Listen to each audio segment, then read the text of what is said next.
May apps ka ba na gusto mong itago dahil ayaw mo itong malaman ng kung sino ang humihiram ng cellphone mo o kaya naman ay ayaw mo lang malaman na may ganito kang apps lalo na sa mga bata katulad na lamang ng Play Store na kung ano-ano ang kanyang dinadownload sa Play Store. Kaya gusto mo na lamang itago ang Play Store. Kaya kung gusto mong tapusin ang video ito nang malaman mo kung paano gawin ito, watch this. Ng apps. Una, punta ka lang ng iyong settings. Sa iyong settings ay hanapin mo lang dito ang apps na kung saan ay nakalagay lahat ng inyong apps. So, katulad ito.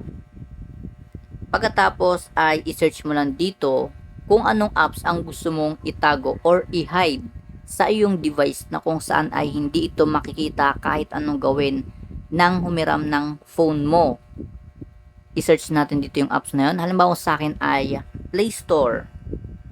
So, Play Store. Ayan. So, pag lumabas yan, is touch lang. So, i-click. Pagkatapos ay lalabas naman itong kanyang mga menu, no? Kung force stop, open, and disable. So, ang pipiliin mo lang ay disable. Ayan, tapos disable app. Ayan.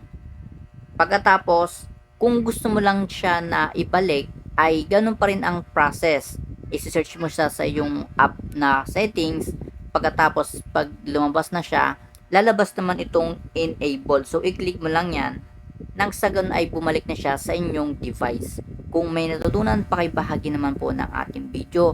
At baka pwede naman po pakicomment yan sa ating comment section kung hanggang saan nakaabot ang bidyong ito. Thank you for watching.